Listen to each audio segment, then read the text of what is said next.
right, guys, welcome back to the podcast. Today we have another returner. The man, Coach Kurt Hines, has decided to come back. I didn't scare him away from before. He is still the head coach at Coronado High School in sunny California. Today it's gloomy in Illinois, so I'm jealous of California. But, Coach, thanks for coming back. I really, really do appreciate it because you're the man, the myth, the legend to come back on here. Well, I'm the myth. I'll say that. It's just a myth. It's a blessing to be back on. I enjoyed the first time, and you say I'm busy, but you are equally as busy, or it sounds like it may be even busier. But I'm blessed to be here.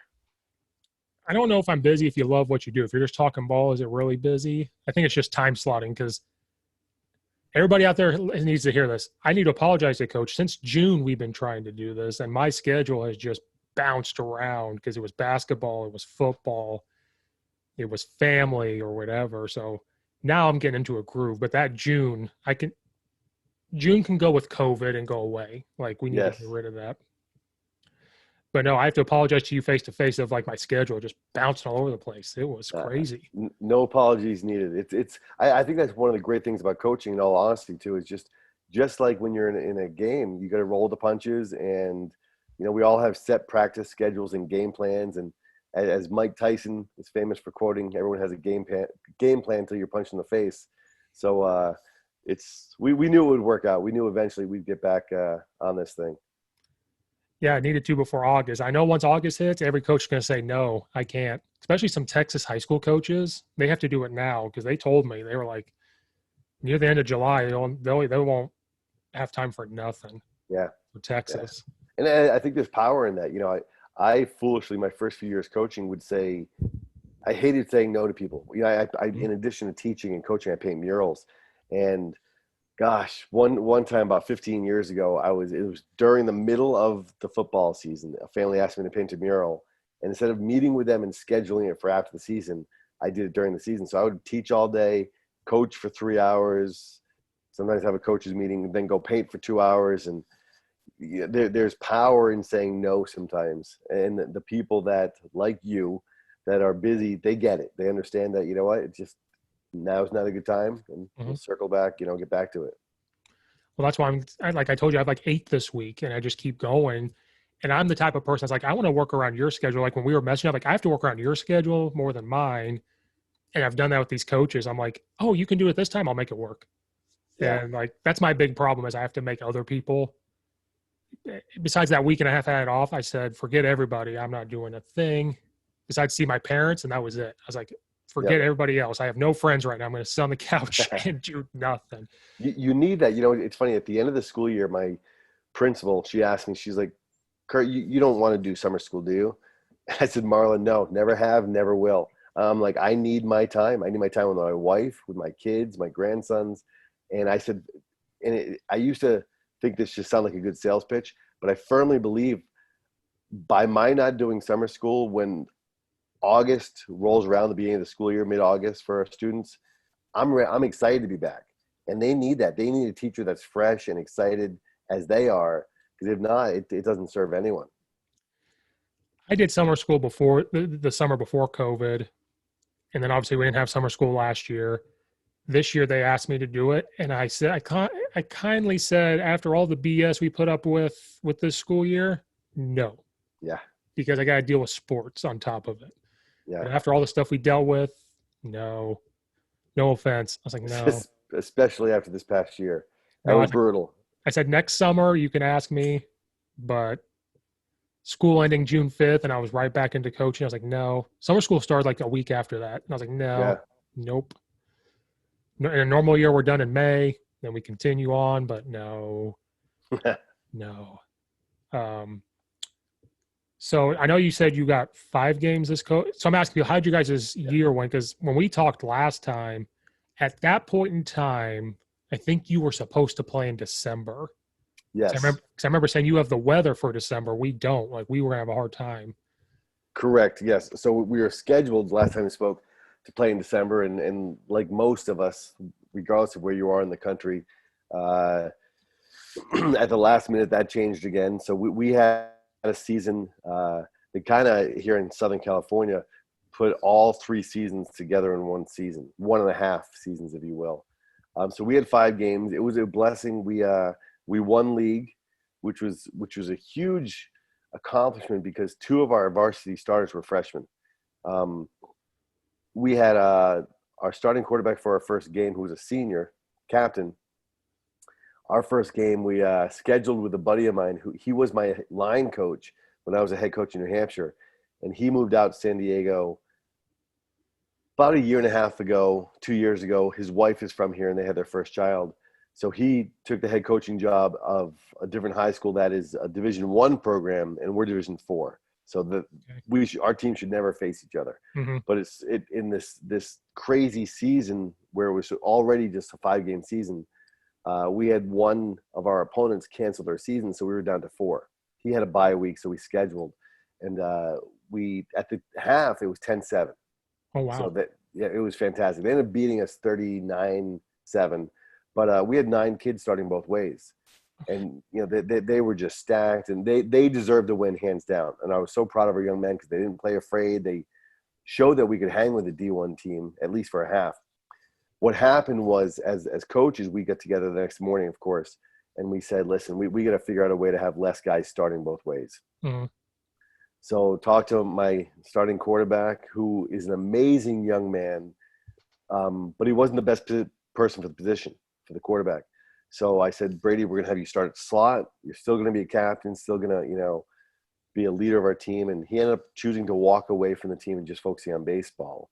I don't hold it against him at all. He had admitted to myself and another coach that some of his coaches got in his ear about saying you don't have a future in football, you just focus on baseball. And I hated that. Mm-hmm. And I said, Brady, it's not about having a future in football. It's you having 5 more games, 4 at that point, for the rest of your life to play organized football. And he did it the right way. We met face to face, but he walked away. So we had our freshman start quarterback for us for the rest of the season. He did a phenomenal job. So it was a great season. The biggest challenge I've encountered at Coronado with the naval base is we have a revolving door of families moving in and moving out. So we had 2 freshmen start for our varsity this year. One of them was a wide receiver whose father just retired from the Navy, and they're moving, or they've already moved. So it's constantly a challenge. It's a blessing, but it's a challenge to constantly, look at our roster that's in our coach's office and say, this is what we have right now.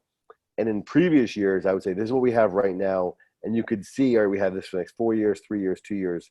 These guys are seniors. Now it's like, all right, this is what we have right now until I get a phone call later today that says someone just moved in or someone just moved out. Right. So it's an interesting dynamic. Yeah, I couldn't imagine that. We had kids not come back because we saw them in October, didn't see them again until February, March. So we had those kids that, honest to God, thought that we weren't going to play. Yep. And I couldn't blame them.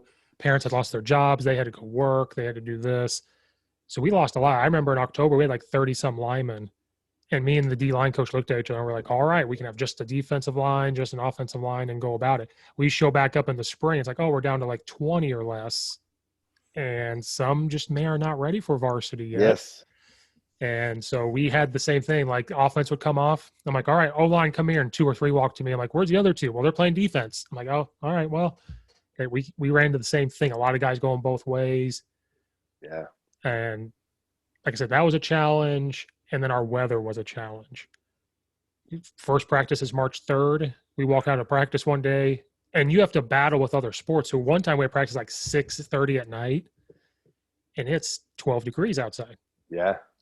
And the wind was so powerful, it was taking my agility bags and blowing them all the way down the field. Like, battling that was just nothing I've ever experienced. Yeah, that's brutal. Oh. I laugh at it because my first 18 or so years coaching high school football was in New Hampshire, and we would start August practice with 100-degree weather, 100% humidity. It seemed by the end of the season, we're shoveling the field to get ready for playoff games. Here in Coronado, I walk out to the practice field, and sometimes guys are wearing long sleeves. What are you guys doing? To coach, it's cold today. I'm like, guys, let's not use the word cold. It's 60. It's not cold. So it's a different culture a little bit. That's not cold. Oh, uh, I think I might have told you last time. I don't remember. I helped Babers out with their spring ball at EIU when he was there, and he's from Hawaii and Texas and all that. It's like 60 degrees, and some of us are in maybe a jacket, maybe some people whatever, and he's out in like a parka and a hat and gloves, and we're like, "What are you doing?" And he's like, "It's cold." He couldn't hit the stopwatch. He had the gloves on, and he's like, "It's cold," And we're like, "It's not cold." no. It's only cold when your nose hairs start to freeze together. It hurts you, and it's not just seeing your breath, but when you take a breath, it takes your breath away because it's so cold. That's cold. That's Yeah. that's a different type of football. Yeah, that was a challenge was the weather because they moved our games up from 7 or 7:30 up to 6 this year. We didn't have the levels, so like varsity, we just had just a varsity, JV, and freshman. So up here, if you have a sophomore team, they'll play at 5 o'clock on a Friday, and then the varsity plays right after. Okay. Well, a lot of our conference did not have a sophomore team, so they moved our games up to play at 6. So it was weird. You play at 6, and it's nice out. By the time 7:30 rolls around, it's like 20 degrees. So now you're freezing. Yeah. And I'm the line coach. I'm excited. I'm hot running around. But even me, I'm like, oh, where's the hoodie? Where's the gloves? Like, you have to deal with the weather. You have to deal with the wind. Because in August, it's not that windy. In the winter, it's up here. It's windy. Yeah. We had to deal with that every game. We had to deal with that up until the last game. Then started to get warm. But I didn't wear shorts one time in a game this year. That's how bad it was. Real wow. Yeah. That's saying something. Yeah, because I hate wearing pants to coach in. I hate it. I did it one time before that. And I'm guessing you lost that game. I'm just kidding. We went 1-5. There you go. No, the first time I wore pants coaching, yeah, we were undefeated at a school. We were only winning by 7 at halftime. I said, we're going to lose this game because I wore pants because it was cold out. And we ended up winning. So this year I had to do it every game. Yeah. And all the other coaches, like, we do it all the time. And I'm like, why? How? Like, this sucks. I can't move. Right. I always feel like a cat in socks. Yeah. I'm not a fan of, as we've talked before, leg prisons. Yeah. Not a fan of them. Yeah. Every game I had to wear pants, and I hated myself every time I walked out there. I was like, I got to wear these, but it's also 30 degrees or 20 degrees. I can't do it. Were there any other challenges you faced with like rules? Because like for us, we had to clean everything. Like I told you, we had to have the mask thing, and people walked by us to see if like they were on. We had to deal with that. You had to deal with spacing out on the sideline, and we found that we kind of got mad because they told the coaches we had to do it, which was fine. But if we're coaching the game, we're not thinking about like, are they, because they got changed to 3 feet or so. So we're like, we don't know if they're 3 feet. Right. Should an administrator be out here doing this? So there was a lot of those issues we dealt with. And huddle never worked. That was another issue. Huddle sideline never worked ever. We switched over. Well, actually, I've never used huddle sideline, but we use GameStrat, and they're phenomenal. They're phenomenal. But yeah, so in addition to challenges you mentioned, we had the same thing. The players were supposed to wear masks under their helmet, not when they were playing, but when they came to the sideline. And where do you keep that? Where do you keep the mask? All those different obstacles, the weekly tests, and all that stuff. The biggest, most frustrating thing for me was, I think as a coach, when you have a player that gets hurt, and it was controllable, and we couldn't go out there with water bottles. Every player had to have their own. Yeah. So, sometimes players, and even though as coaches, you say, hey, bring as big as you can, and make sure you have 2 or 3, and it didn't always happen. And kids going both ways couldn't get water as much. So we would have our trainer roll a cart out, and sometimes we'd have more cramping, and fortunately no serious injuries, but more cramping because kids weren't hydrating as much as they normally would be in a game. That was very frustrating, very challenging. And most of our linemen, and this is line coach, how much you use your core and how much you're pressing up, and you're arching your back. We had more back problems for our linemen this year than I've ever experienced as a player, as a coach, my entire life. And a large part of that was because we couldn't be in our weight room before the season. Yep. So also when we were finally allowed to get together, we weren't allowed to use a football. So the first 5 weeks we practiced, we couldn't be in our weight room, couldn't use a football. So God bless those young men and young women for showing up, and they were just studs because they showed up and they kept. And I told them every day, I said, we're not guaranteed a season, and as you guys did, we had several kids that quit and walked away before we found out we had a season. Mm-hmm. Several of them came back and were kind of sheepish about, like, hey, coach, I know I quit. Can I come back? I said, 100% you can come back. Because I understood them walking away. Mm-hmm. It wasn't a normal circumstance. But I would always say to them, what's scarier than not having a season? And they would answer nothing. I'm like, no, what's scarier is having a season but not being ready for it. Mm-hmm.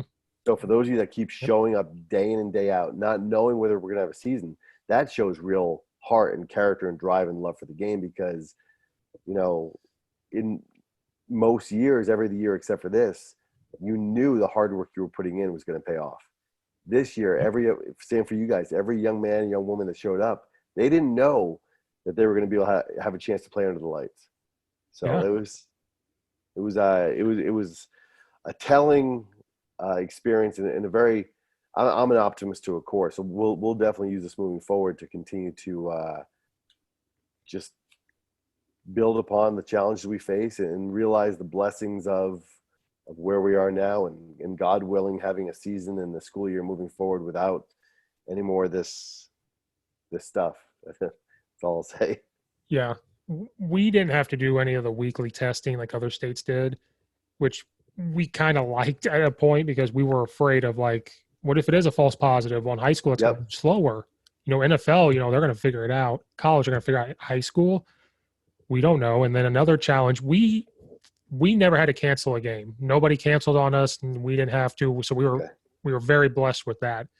But I have friends up here that coach, and one day, a defensive coordinator at another school texts me and he goes, "Who you guys play tonight?" And I tell him, I'm like, "Do you guys play on Saturday then?"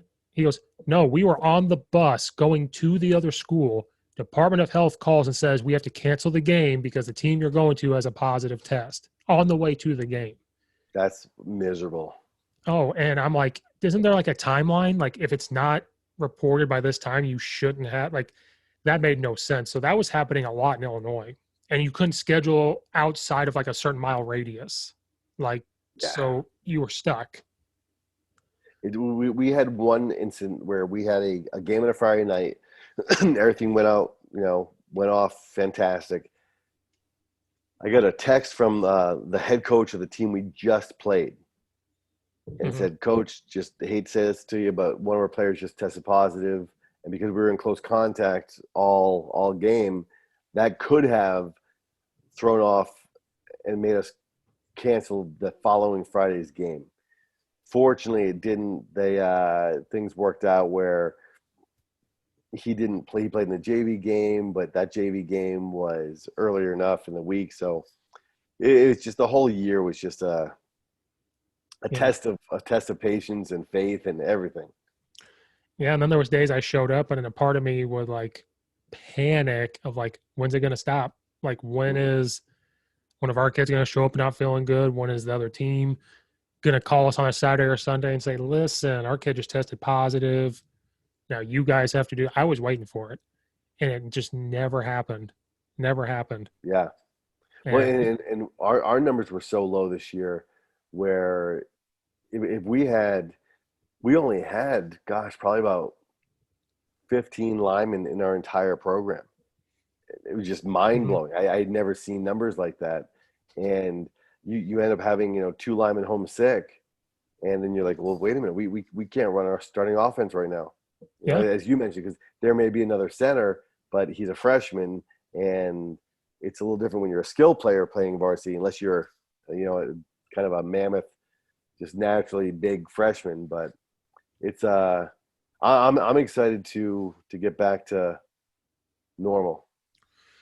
Praying for it.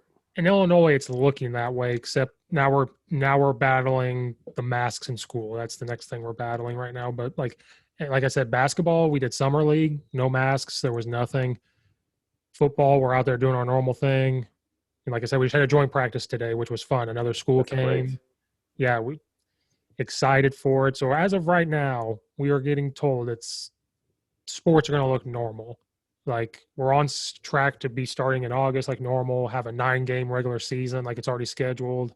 Yep. So as of right now, we're looking to be quote unquote back to normal. The next thing is just school. That's the next thing we're going to battle. But hopefully, no more Zoom. Besides, Yes. like talking to coaches, but like school Zoom needs to go away. Oh, Never I'm not. again. As an educator, also, I know you are as well. Not a fan of that at all. No. We I think that did more damage Yes. to not just the individual children, and that is the most important, but to staffs, to districts, to education as a whole. It's crazy. And I don't want to get political on here. However, I will say, if you look at states like Texas and Florida that pretty much stayed open more or less throughout the entire thing, and they didn't have these mass casualties and all these deaths. I'm just hoping that the politics can be taken out of this. I don't know if it's possible. And people can just say, listen, if you're sick, stay home. If you want to wear a mask, by all means, feel free to wear a mask.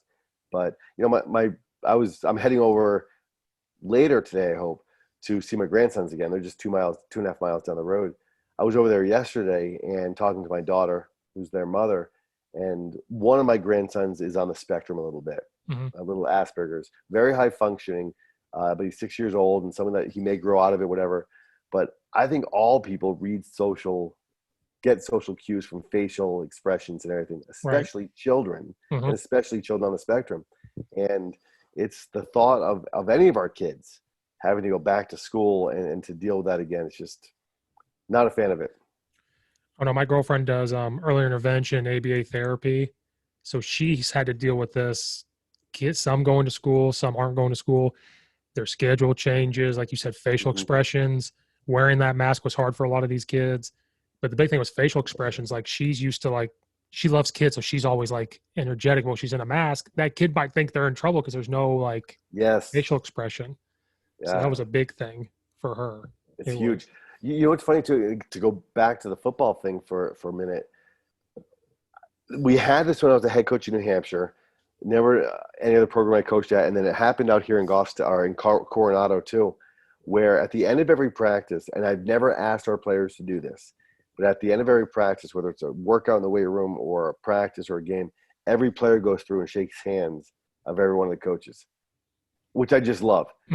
During the height of the COVID stuff, during our 5-week season, we were told can't do that, can't shake hands, can't, fist bump, and I'm used to hugging our guys and telling them I love them. So it was all from a distance, and you call the team in to talk to them at the end of practice, and they all have to be 6 feet apart, so they're covering the entire 20-yard line to 20-yard line. It was just crazy. So it's great now to be getting closer and closer to what things should be, in my opinion. Yeah, we fist bumped them. We didn't care. We were like, we were told by the CDC like that. So it was all. But even after a game, we couldn't. We had to wave at the other team. We couldn't go. So one of the teams we played out in the desert, Brawley, they beat the snot out of us. But very well coached, very well classy team. At the end of the game, they line up to shake hands. So I didn't want them thinking, hey, this team just lost. What a bunch of losers, poor sports. So I walk out to the midfield, and I projected my voice at the coach. The players can hear me as well as the coach. I said, hey, we've been told by our district we can't shake hands. And two of their players, I guess, followed me on Twitter. It's like, Coach, I just want to shake you. I don't care. I want to shake your hand.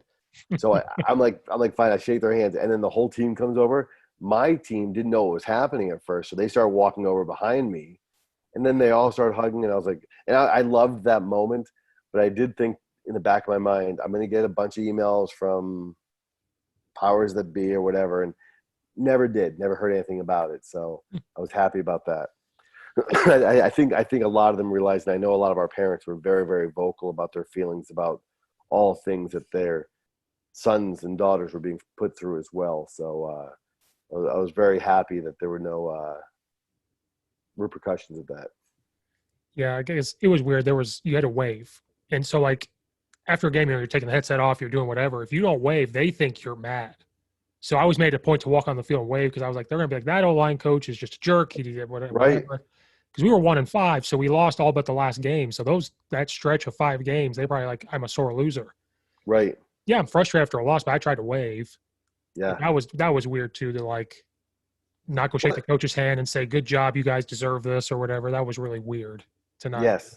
And especially when our players are sweating, bleeding, spitting Yeah, all over each other during the game. It's just, yeah. it made no sense.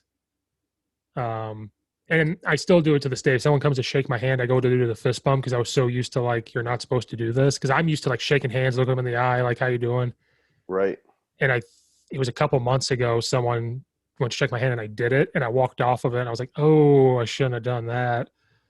But like today, we had that joint practice. I shook every coach's hand, and I'm not Yes. thinking about it now. Like it's getting Yeah. back to that. Our Well, and my players are doing it, so my wife and I just came back from a vacation with some friends. Uh, and it's just, even in the airports, the whole stay 6 feet apart, social distance. As soon as you get in the plane, you're bumping elbows with the person sitting next to you for yeah, 6 hours. Our flight was 6.5 hours, and it's just, yeah, makes no sense. But yeah. moving Moving on. on to better things. Um, I think you said this earlier, and I'm really proud. I've asked other coaches in COVID. We never had players quit. Like, sometimes you have a season where it may not be going your way, and those kids just kind of will check out. Yes. Nobody checked out, and I think it's like we kept saying we don't know when this is going to end. Like it could end tomorrow. So we were getting our butts kicked for 5 weeks. Well, some were close games, but we weren't winning. Yep. They were frustrated about not winning, but they never stopped showing up. They never stopped coming to the weight room. They never That's stopped. huge. And I think that was huge. COVID might have been a part of that, like kind of realizing that we may not have it anymore. Now they kind of think like we're never going to we may not have football again. Who knows when another pandemic will happen? Right. So I think you said that. So I'm glad to hear other coaches had the same thing of like these kids aren't quitting or like giving up if they're losing or if it's not Yes. going their way. And I think it's because as coaches, we were so energetic every day. We were just like, we don't know when this is going to end. Yeah, I was getting burned out personally because I was doing 3 sports. One day I did basketball, football, and track all in one day. Like it was Wow. just, but I still show up to football. Like I got to be energetic. I got to be ready to go. And these kids just never stopped. Now we have a couple now in the summer that think they're Twitch gamers now, so I got to deal with that. Knocking on their door in the morning, like, "You coming to football today?" That's what we're dealing with right now.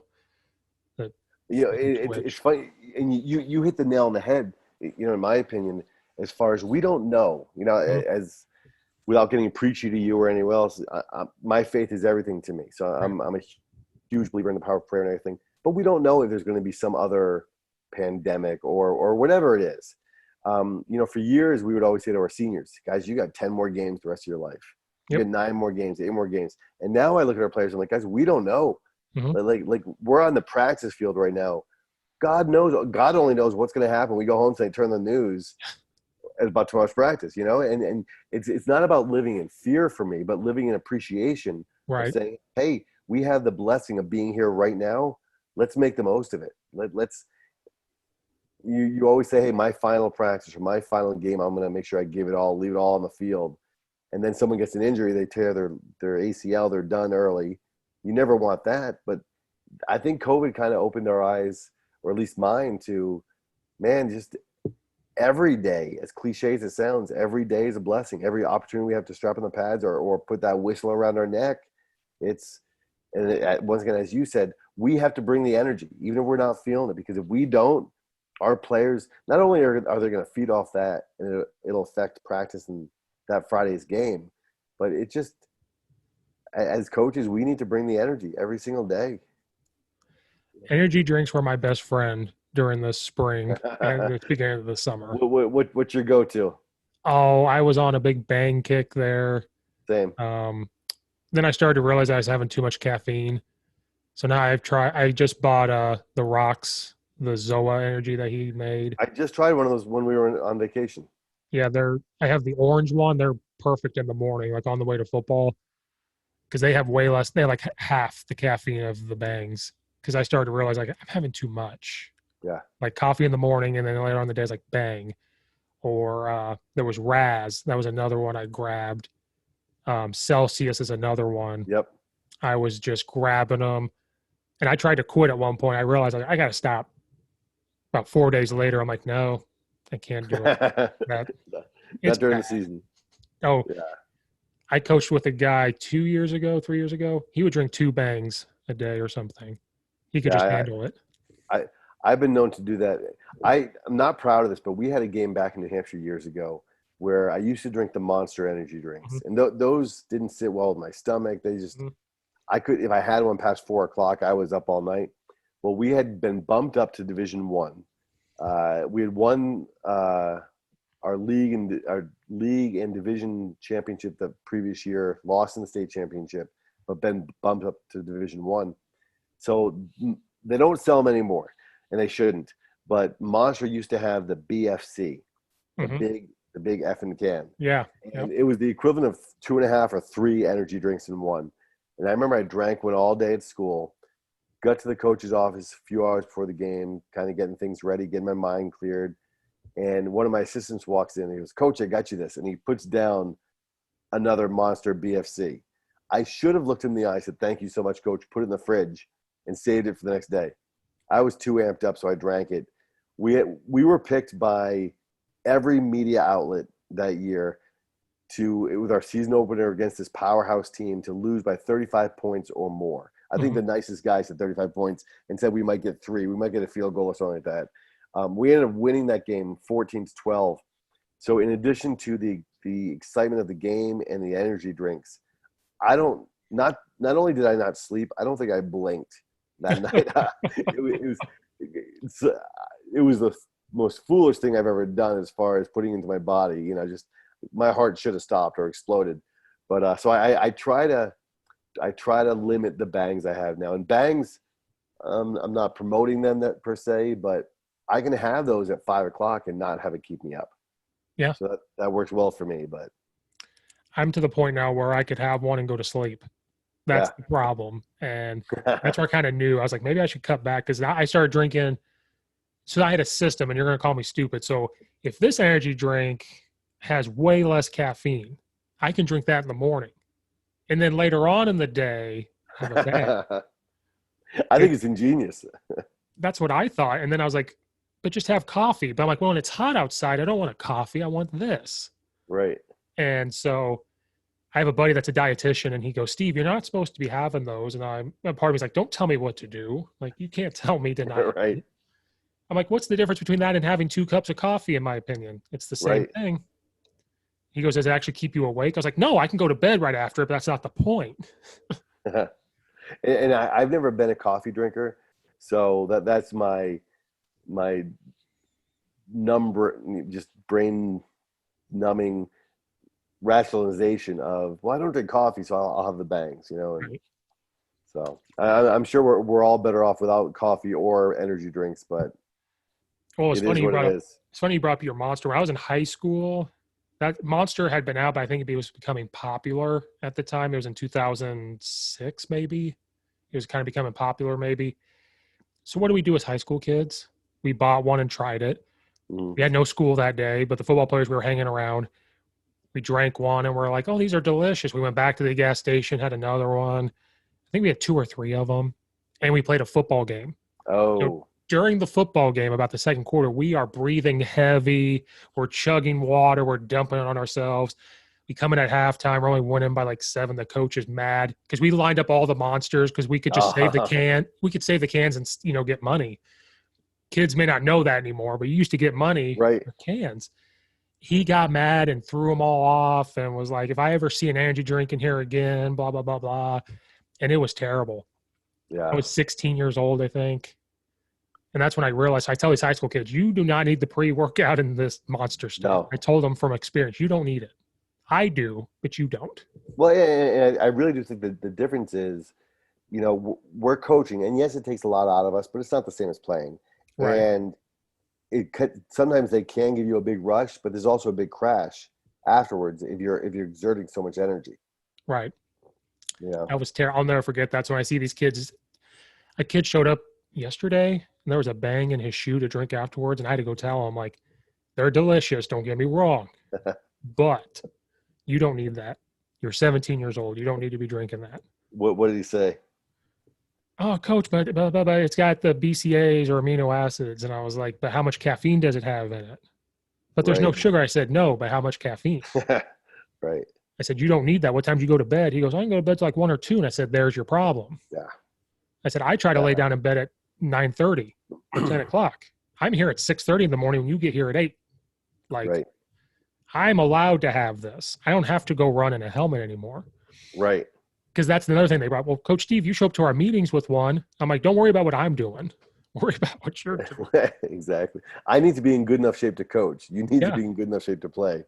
Yeah. Exactly. That was my other problem. After having COVID, I tried to work out and my body like shut down. Oh yeah. So I've been scared to touch a weight ever since. I do the elliptical and stuff. I'm afraid to touch a weight ever since that. It took me a while to get my strength back, for sure. So I've lost weight, and I'm like, how have I lost weight? I'm not eating that much better, and I realize it's muscle that I've lost. Like, I'm down like 18 pounds. Really? Yeah. Wow. Because like, I think I went to my parents' house. I was like, I'll weigh myself and see. And I don't care what people say. I was like 278 at one point. Went to my parents' house. I'm down to like 260. Wow. All right. And I'm like, I think it's muscle. I think I lost muscle. Now, are you 6'1", 6'2"? I'm 6'5". Oh wow, dang. Yeah. All right. Yeah. So see, in my mind, 6'5", 260. I'm like, that's good. That's good. Yeah, I'm 6'2.5", 6'3" with hair, but I don't have hair. But I'm just about 260 right now. But realistically, I should be about 240. So people tell me all the time I should be 240. I was in high school. I was always between 240 and 260. Basketball is probably 225. Football, I get up to about 250-ish. My senior year, I got up to 300. Wow. In high school. But the problem was I didn't know how to move. Because I was lifting. It was creatine. It was protein shakes, all that stuff. My max out went up like 300 pounds. But I get to football, and I don't know how to move my body. Right. Like laterally, I was slower. Sprinting, I was just a tad bit slower. As the season went on, I was getting faster because I guess I was dropping it, you know. Yep. Then I got to basketball. I got down to 215. It was just a drastic change. Wow. I hurt my knee. I hurt my back. I couldn't lift anymore. Dropped it.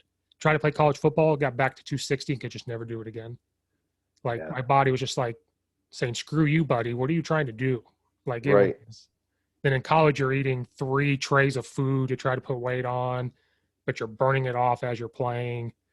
Yep. And then I lost the love for football. It was just so bad. I was like, I don't like football anymore. I'm not going to play no more.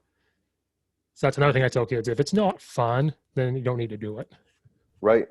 Yep. What made you lose your love for it? I was walking on to a Division I AA school. They made me from a tackle to a tight end. I wasn't big enough. So I had to run more. I had to do this. I didn't like it. Then it was 5 a.m. meetings, class, doing this. And when you're a walk-on, you've got to do way more. Yep. And it got to what I knew was when I turned the TV on to watch football, and I didn't want to. Yep. I was like, just to look at it was bad. Wow. So I said, I'm done. Now, when I was done, a couple of weeks later, I wanted football again, so I went to coaching. And I'm like, this is way easier than being a player. Like, this is way more fun. Yep. So I tell kids all the time, if it's not fun, don't do it. Right. Well, and that's I think such a powerful lesson for all aspects of life. Yeah, I've got friends that make crazy money in their jobs, but they're miserable.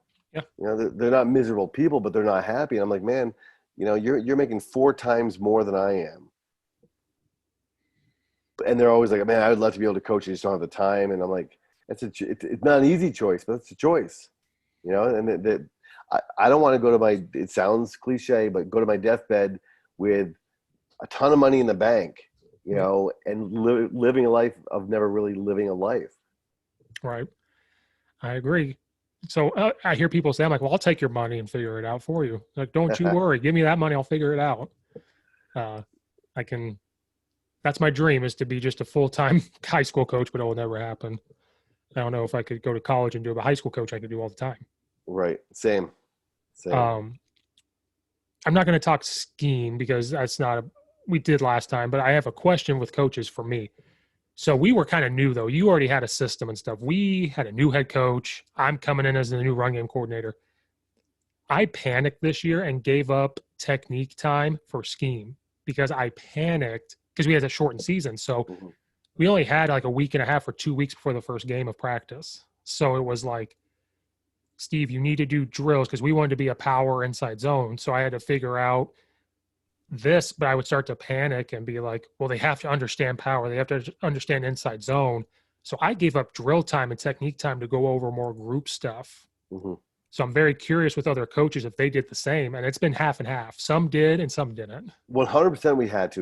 And because we were in the same situation, we went from 5 to 7 weeks of practicing without a football. Yeah. To really getting to, I hate to admit this, the last week or so, thinking to myself, like, I almost didn't want to be there. I'm like, the guys are showing up. They're working their hearts out, but we're not doing football stuff.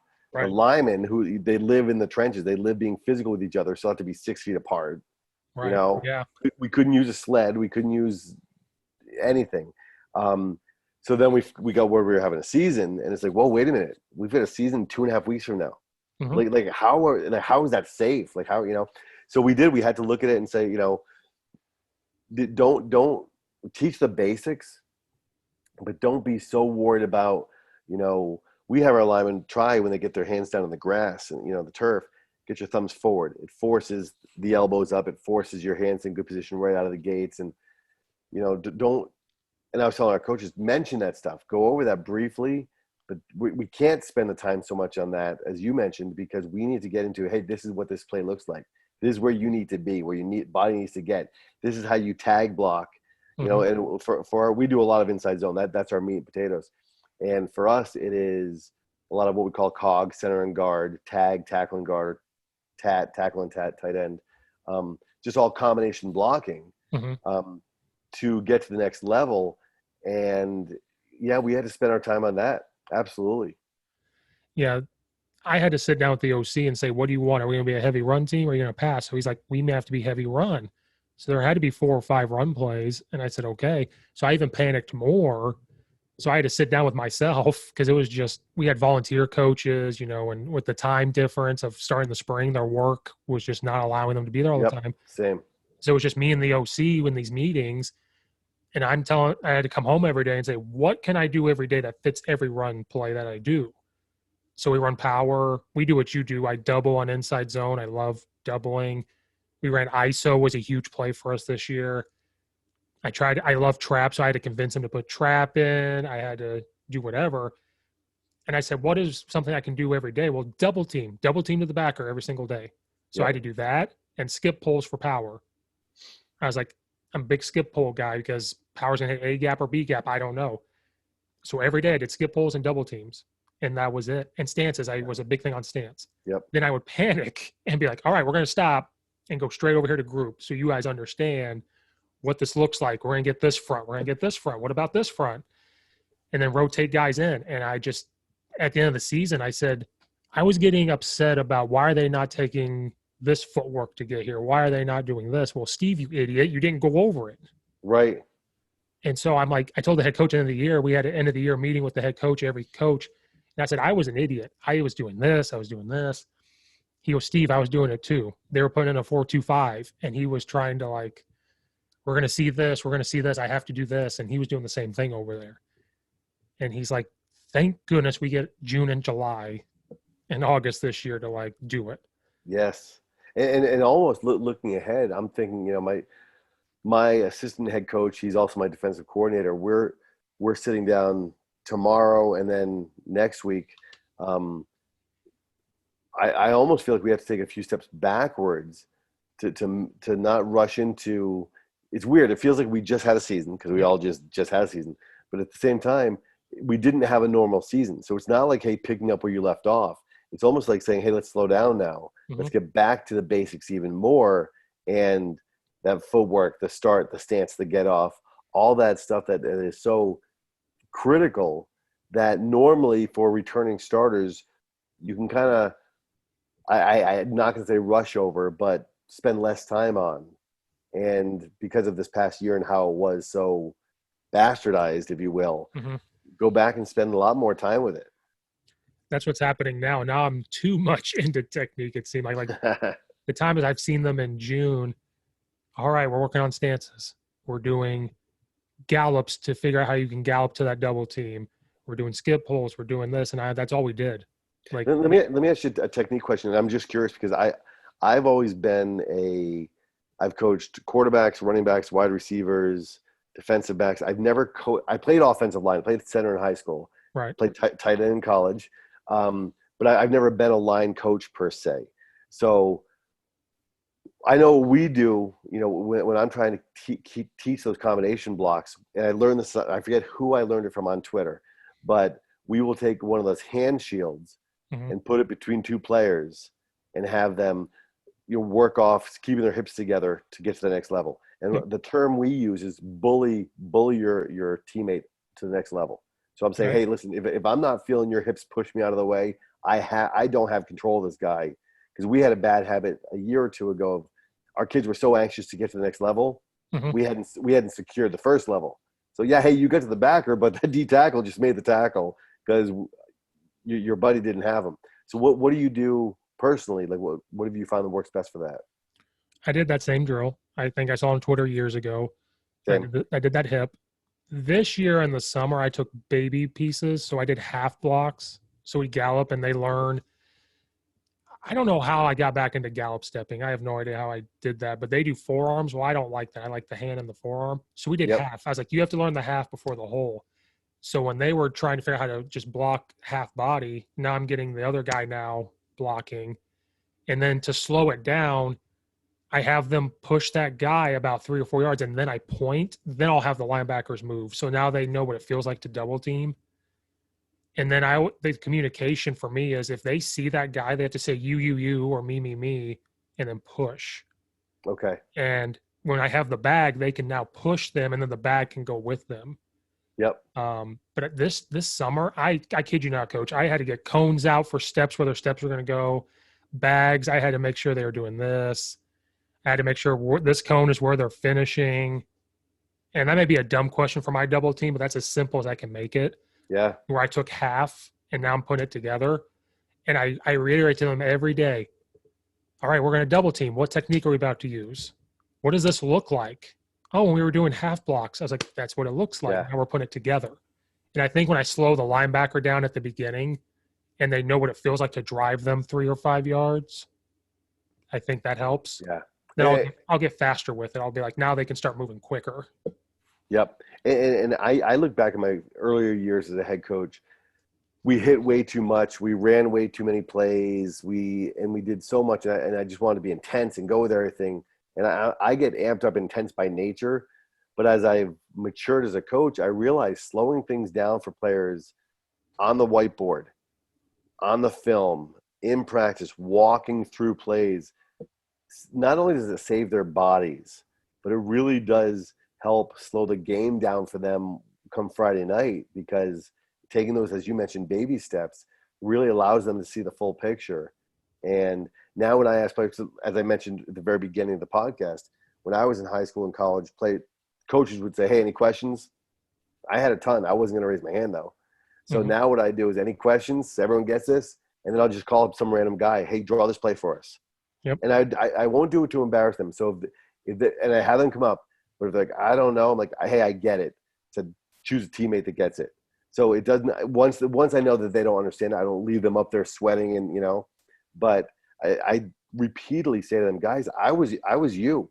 I was sitting in your seat and I was afraid to raise my hand. And I wonder how much better could I have been? I wasn't ever going to go pro, but how much better could I have been if I had the balls, the courage to say, yeah, coach, I don't get this. And not or realizing that teammates aren't going to laugh at me. Most of them, they may never thank me personally, but probably inside like, oh, thank God Hines asked, because I had no idea either. No, I do the same thing. If we're on the whiteboard, I draw it up. I do the same thing you do. Then right before I do it, I'm like, are you sure we have no questions? Because there's a period in practice where there's not going to be time for it. Now, when we walk through it, when we walk through plays, I straight up tell them, this is your opportunity to ask me. Because once I go be the quarterback and I'm calling out plays because we're no huddle and we're running through it, I better not have to stop. And this year we're starting to film drills. Like we already have a kid that's injured with quotation marks. He's filming the drills now so I can move even faster. And so then when I get onto huddle, I can say, you know how I told you, here's the best question. We were skip polling in the spring. The first question was why? About all these kids. Love it. They said, why? So I said, I took kinesiology in college. Here's my stupid kinesiology answer for you. I don't know where power is going to hit. Is it A gap or B gap? I want you to be square. Well, why? I said, because when you open all the way up and you're facing the sideline, it's really hard now to turn your head and see where you're going, shift your weight, and now try to get up the field. Get leverage. Yeah, I'd rather you be square, and as soon as we see that open gap, go up the field. Yes. And when I was a young coach, I would have gotten mad that they asked me why. But they're like, why? I was like, well, let me show you. Then when you have an answer, they're like, oh, he gets it. Yes. Well, and I do the exact same thing in the weight room. I'm like, if I or any of the coaches are having you do a lift or correcting you on a lift in a certain way and you don't understand why, ask us. Yeah. And if we can't tell you how this is going to make you a better football player, we should not be doing that lift, that drill, or we should not be coaching.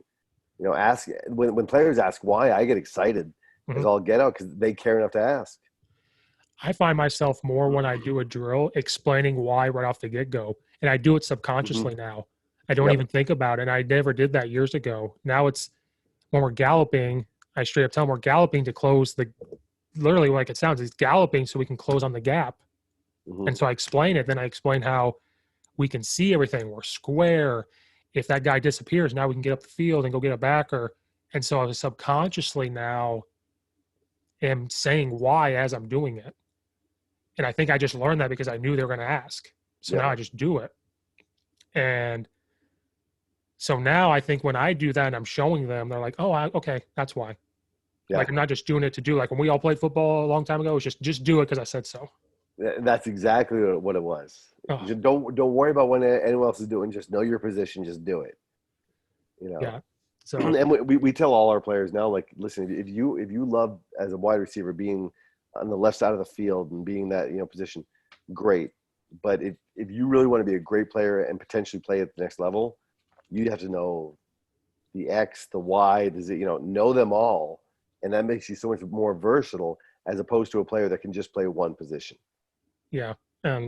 So going back to like in June, we've been I've at least for the run game, for my linemen, I've broken it down so much, and we're big on the culture piece now because as a new head coach, he'd been the DC, but in the spring we had to try to build this culture. Now we're just continuing. So like they paid for camp. So like after we're done lifting, they get protein. We sit there and talk with them. We're on the field throwing the football around. We're not running plays. We're just throwing the football, having a conversation. Love it. We're having this joint practice for competition. And so we're trying to build this culture piece. And one thing we're missing is we're not able to go do things yet.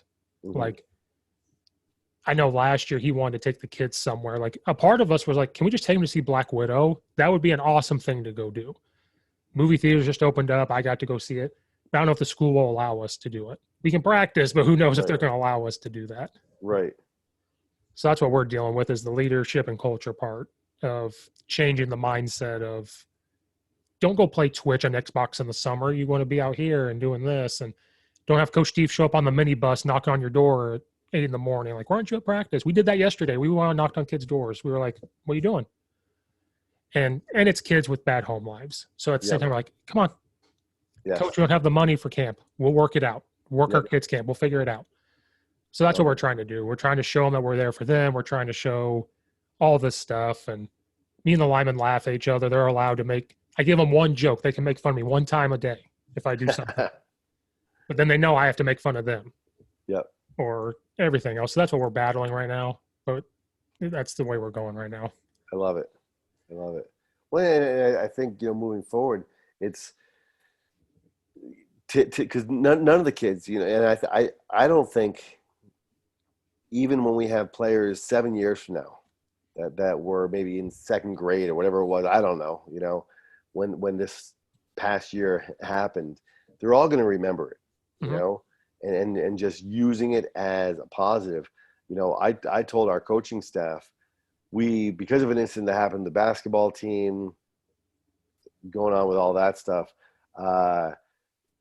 now none of our schools can host any play. None of our school sports programs can host any postseason playoff game until every player and coach takes some course and does something else. It's ridiculous. However, I told our coaches, I said, our players and families are going to approach this the same way we do.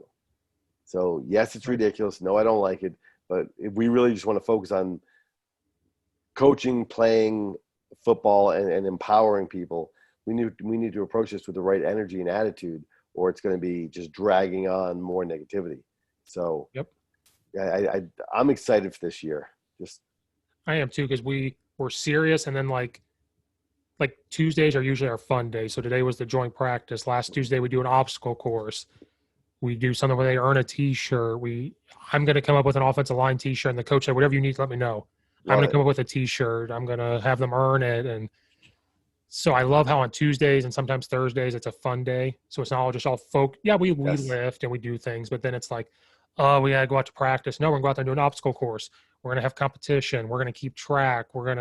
So that's the culture piece. And our head coach is doing a great job. It's going to be his second year, I guess, because spring was his first year. But so we're just trying to do that. It's been fun. I love the competition like we did today. It was great. Well, and I think that's great. We always try whenever we have a workout or a practice, have what I've started to do past 4 years or so is have competitions at every practice. Mm-hmm. And my first few years as a head coach, we would have competitions, not as often. And I'd make sure everyone participated, everyone got in. And now what I'm doing is, and I tell the guys, we might be only doing this for 10 minutes. So if you want to sit back and not do it and kind of wait until you feel comfortable, it's just like life. You're going to miss your chance. You're going to miss your opportunity. So I want guys fighting for opportunities to get out there and fighting for opportunities to compete, because as we all learned, there's no guarantee that the competition is going to last longer or that we get next Tuesday to compete again. Nope. And I did that with every sport. Track, you normally get like 4 throws. Every track meet, we said, give them 6. We don't know if we're going to have another track meet. Yep. So doing basketball was the same thing. Like, we'll do whatever. Track will do whatever. We don't know if these kids are going to get to play or compete again. And that happened with track. There was teams that got shut down, and we never did. Basketball, track, or football, we never did. Wow. So I don't know if it was me. I have no idea, because it's at 2 different schools, but it never happened. And every time I wanted to complain about the 6 throws, because I was the throwers coach and I have to run the track meet, part of me's like, 6. But then I'm like, but you're right. They may never do it again. Right. We never. So after I thought about that, I was like, Steve, you can shut up and suck it up for a couple hours. You're getting paid to do this while it's fun. So you can suck it up. Yeah. Yeah. No, it's a blessing to do what we do, and to do it the right way. Right. Well, Coach, I know you got another one. It took a lot of your time. I was watching it, but the time difference is messing up. I got 15 minutes. I can go grab a drink of water and use the bathroom, whatever. I appreciate you. No, I appreciate you. I'm very fortunate that a guy like you hopped on again to do this and not tell me to buzz off when we were trying to figure it out. No, you're awesome. I know we will anyways, but let's definitely keep in touch with this upcoming season, and I wish you guys nothing but the best. No, I wish you guys nothing but the best, and I need to move out of Illinois. That's my last thought, is to get out of Illinois. Well, if you ever get to San Diego, let me know. I will. I've got you guys in California and Texas coaches saying if I go down there if they need a dumb O-line coach, they can That's the best kind. It's the best. There's no such thing as a dumb old line coach. That's the thing. I always say I only coach O-line, but I only know O-line, but I'm smart enough to know O-line. Hey, man, most important. I swear that is the most important position to fill and coach to have, is someone that's knowledgeable and passionate. It's huge. I don't know if I'm knowledgeable, but what I do, I know some things, but whether they're the right thing or not, that's yet to be seen. I'm stupid I'm sure simple. Yeah, me too. Hey, I appreciate you, Steve.